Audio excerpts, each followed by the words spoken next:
Ladies and gentlemen, a very warm welcome to all of you and good time of the day. I'm Samir Nawani, Chief Representative of Dubai Chamber Commerce and Industry Office in India. I'll be your host for the day for the session on smart city initiatives and opportunities in Dubai.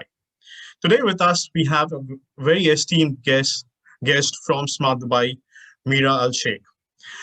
Dubai has been on the forefront for decades, be it trade, be it international connectivity, be it infrastructure, or be it tech implementation. Dubai has had a vision from early 2000 onwards on tech implementation. And moving forward from 2015 onwards, we have seen that Dubai has catapulted to the next level when it comes to technology adoption, and not only being a leader in its region as one of the smartest cities, but it has been a global leader as well in terms of smart cities. So, without further ado, I would like to invite Mira Al Sheikh, the head of international relations and partnerships at Smart Dubai, to join us for this conversation to share her thoughts on where Dubai is currently and where Dubai plans to be in the future through its Smart Dubai initiatives, and how Indian businesses as well as international businesses can actually leverage the initiatives that Dubai has for the Smart Dubai and be a part of the journey for this. Miss Mira, welcome and thank you for your time and joining us. Thank you so much, Samir. It's my pleasure joining Convergence India in this fire chat dialogue. Thank you very much, Mira. Diving straight into the session, Smart Dubai is a very broad concept, and every city or every individual can have a different view or vision for what Smart Dubai can be or can mean. When it comes to Smart Dubai and Smart City as an initiative and Dubai as a city, can you shed some light on what are the principles that form the backbone of Dubai as a smart city, and what is the vision of smart city that Dubai has? Well, Samir, Dubai's journey with digitization and building a smart and sustainable city began over 20 years ago with the formation of the e-government, which is now part of Smart Dubai. 2 decades ago, we launched a shared services platform for all Dubai government entities called the Government Resource Planning Systems. Today, through Smart Cities GRPS, the All Human Resources, procurement, financing, and internal accounts functions for over more than 71,000 government employees from 71 government entities have all been digitized. The creation of such a platform has ensured a lack of duplication of digitization efforts in the government, with one entity dedicated to innovating how government services are delivered to citizens and residents of our city here in Dubai. Though born as an entity to primarily help digitize and connect Dubai government entities, our mandate now, since the year 2015, is citywide, where we act as enablers of helping both government and the private sector entities to embrace new technologies to ensure that all of Dubai's citizens, residents, and visitors have safe, seamless, and impactful city experiences. Our ultimate goal here in Smart Dubai is to leverage the power of technology to make Dubai the smartest and happiest city on earth. Mira, I think that's a wonderful vision that you shared with us, and there are two key points that I picked. One is you spoke about enablers, and I'll come to that in the future, or Smart Dubai being an enabler. I'll come to that as we proceed forward. The other thing that you also spoke about, many government entities or Smart Dubai being the focal point of ensuring that the Smart Dubai vision is being implemented successfully. So that is where, as a leading institution that's transforming the experiences of people that are living in Dubai, can you share what are the current initiatives and the future initiatives in pipeline that Smart Dubai has? Well, Samir, when building Smart Dubai's SD 2021 strategy, we noticed a common pain point amongst all residents here in Dubai is that the day-to-day interaction with the government consists of a lot of several visits to service centers, repeated asks for documentation, long waiting times, and such. We have therefore decided that in order to make these interactions with the government as seamless as possible for individuals living in the city, we will be launching the Dubai Paperless Strategy, which aims to eliminate the use of paper for all customer-facing, inter-organization, or internal transactions. This strategy has two dimensions. dimensions, and it has a two-dimensional approach. We are working with all government entities to identify the services that are mostly being used by individuals in the city and working towards digitizing them, if not done so already. The second part of the strategy is about the delivery of these city services to the citizens and visitors in Dubai. With over 200 different government services being used by people across the city, we needed to build a unified platform which unifies the user experiences that offers all these services to people in the comfort of their own homes. We therefore launched the Dubai Now application, which today offers more than 120 services for over 30 government entities in the private sector. These services include residency visas, enrolling kids in schools, paying electricity, utility, and telecom bills, paying, topping up your fuel in your car, all through the app in the fuel station, and also renewing car registration and many more services that are available on the Dubai Now app. In addition to the Dubai paperless strategy in Dubai Now, we have also built UAE Pass, which is a secure national digital identity for not only Dubai, but the entire country, UAE. UAE Pass allows users to access thousands of services and private sector services, whether government and private sector, and helping entities to safely identify a user and process necessary transactions accordingly. UAE Pass also has a digital signing capability that allows people and individuals to sign documents and verify them as legally as good as traditional hard copies. And more recently, in February 2021, His Highness Sheikh Mohammed bin Rashid Al Maktoum, the Prime Minister and Vice President of the UAE and ruler of Dubai, also launched the Invest in Dubai platform, which is a one-stop shop for anyone who wishes to start a business in Dubai from wherever he is around the world. You can choose a trade name, select your respective industry sector, get all necessary government approvals, setting up a bank account and your trade license, all in a digital experience, 100% digital. And you're able to start conducting your business activity with Dubai today. Additionally, we have provided several tools to potential business owners, helping them to make informed decisions when planning to start a business in Dubai. This includes a business setup simulator, which helps you to plan what license type you would that would best suit your business for your business activity and how much it would cost you.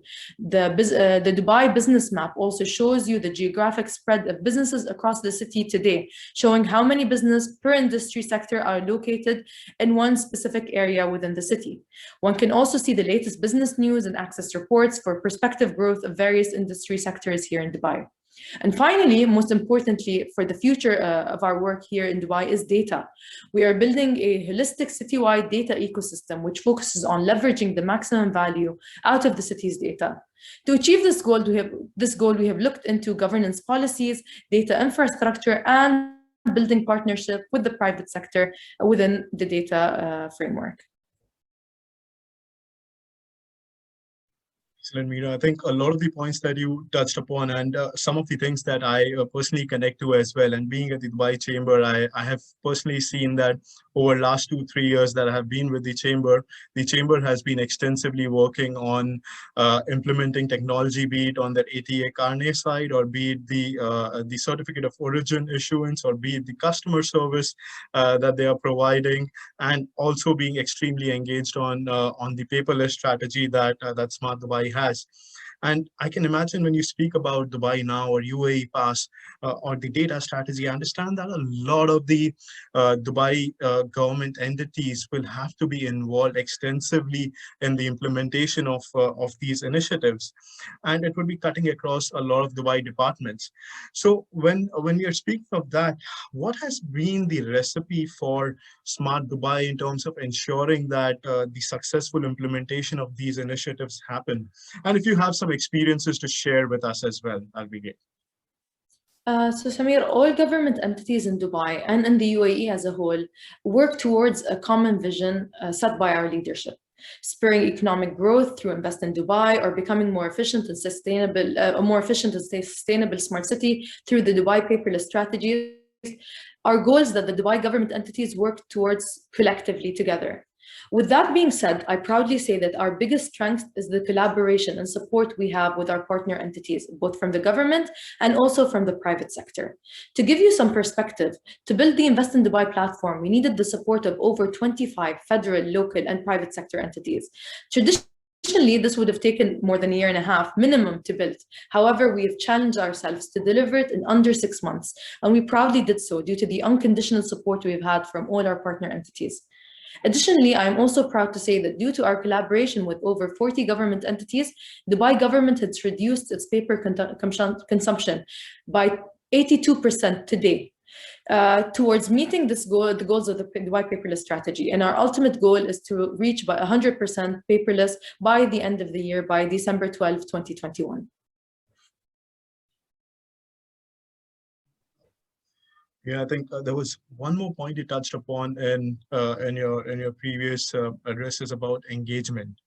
And when we are speaking about technology implementation and the opportunities and the number of initiatives that Smart Dubai is working on, I would imagine the number of businesses and stakeholders involved in execution of these strategies and bringing the right set of technology to Dubai. And how does Smart Dubai engage with international businesses for these initiatives? Now, these could be small scale businesses, these could be startups, these could be mid-sized businesses, these could be large businesses from different parts of the world. How does Smart Dubai engage with these businesses? So, Samir, we do this through several ways. For every project, our teams research on who is available in the market, who can best deliver what is needed for Smart Dubai and for the city as a whole. Then we float out an RFP, inviting startups and multinational entities to submit their proposals. Then we go through a review process on who has submitted the best proposal and finalize a vendor accordingly. Additionally, one way new startups and entities who we do not already have a base with in the city can work with Smart Dubai entities is through the Dubai Future Foundation accelerators. This is an initiative by the Dubai Future Foundation to help international companies submit innovative proposals to solve challenges that the Dubai government entities may be currently facing today. Upon reviewing these proposals, the best entities are invited to Dubai, completely funded by the Accelerator program, to build a prototype of their suggested solution. Upon showing successful results, the respective entity is officially contracted on a long-term basis to scale this project and to bring it to real life here within the city of Dubai and to potentially grow its business. Mira, like you mentioned, Dubai, at least in the last few years, we have seen that has been in the forefront of technology implementation and has been attracting a lot of startups. We have seen the success story of Careem, we have seen the success story of Amazon and Souq, and so on and so forth. So Dubai has regionally been a hub attracting a lot of tech companies. And we have also seen our Dubai Startup Hub initiative, which is our entrepreneurial initiative within the chamber, and the kind of technology companies that are applying for the market access program, for example, that we have, or Smartpreneur or co-founder Dubai programs. We have seen that the interest from international business community or the technology companies has been extremely high, given the technology adoption that we have seen in Dubai since the initiatives have been announced. Now, there was one more thing that you touched upon is data, which is the gold mine, and everyone is speaking about it globally. Data is the new oil, is what people say. And when we are speaking about technology implementation, data, two things that come to my mind. One is the pace at which technology is changing. For example, the Dubai Now example that you gave, the way people are accessing money, paying their phone bills, or accessing government services has transformed. Or be it accessing essential services during the time of the pandemic, it has changed drastically. So with technology, or the way technology is changing, how is the regulations keeping up pace with the technology changes to ensure that the implementation of new business ideas, innovative ideas is done in the right way? And how is Dubai controlling the governance aspect of data, like you said, because data is the new oil. So how is Dubai working on tightening the governance aspect to ensure the smooth implementation of new technology and new age solutions? So, Samir, we know that changes in governance is a key to digitization, which is why we have been working on creating new policies or amending existing laws and policies to help build a more collaborative and ecosystem. These include the Dubai Data Policy to foster data sharing and amending digital identification policies to help the growth of solutions such as UAE Pass, digital identity that I talked about, and the Dubai Paperless Strategy. We have also recently launched the Dubai Cashless Initiative to make Dubai a cashless city, and we're working on a policy changing requirements, all the policy changing requirements that are needed to help achieve our goals. So a change in policy and a change in governance is a key aspect that we work on here to ensure that all digitization aspects and all initiatives we're working on are successful. Thank you, Mira. As we move forward, I just have one last question for you before we end. We have seen that a lot of international businesses are keen on working in Dubai, being a part of the Dubai Smart Dubai initiatives. And what would be your message to these international businesses to ensure success in Dubai? So Dubai has been a global leader in embracing new technologies, ensuring we build the right infrastructure and adopt the right policies for businesses to use Dubai as a testbed to develop future products and services, and then scale globally. I invite businesses from across the globe to visit the city and see the depth of opportunities available, not only within the government entities, but also with the private sector businesses as well. And of course, those interested, I request you to visit Invest in Dubai via invest.dubai.ae and discover the wealth of information available to start your business in Dubai today. Thank you so much, Samir. Thanks, Mira. And I think the invest.dubai.ae has been one of the key links that we have been using to share information with the businesses here in India who are keen on expanding to Dubai and exploring Dubai as one of the international destinations where they want to have their presence. And it has been extremely helpful and very well received by the industry here on the Indian side as well. So with this, I would like to thank you, Mira, for your time and sharing your views, your thoughts on Smart Dubai initiatives and the opportunity that it brings in for the international businesses. And I hope the interaction would have given our listeners some insight about the broad plans of Dubai, the smart city initiatives at Dubai, and how could they be a part of these initiatives. With this, I would like to conclude by saying thank you all for your time as well. And before we end, I would like to invite you to share your feedback with us about the discussion that we had today, and let us know what you think about the discussion on slido.com. You could access slido.com by either scanning the QR code that's on your screen, or you could go to slido.com and add event name as Smart City and share your feedback with us. And the feedback, we look for your comments on the discussion that we have had so far. Understand your interest in doing business in Dubai, and how could the Chamber support your business plans for Dubai.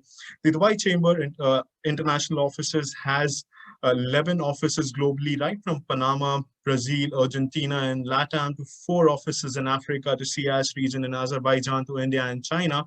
And the offices would be there to support you to see how we can best support your plans for Dubai. And last but not the least, we would also request you to share your comments or queries with us and share your contact details in case you want us to reach out to you for any of the comments that you may have.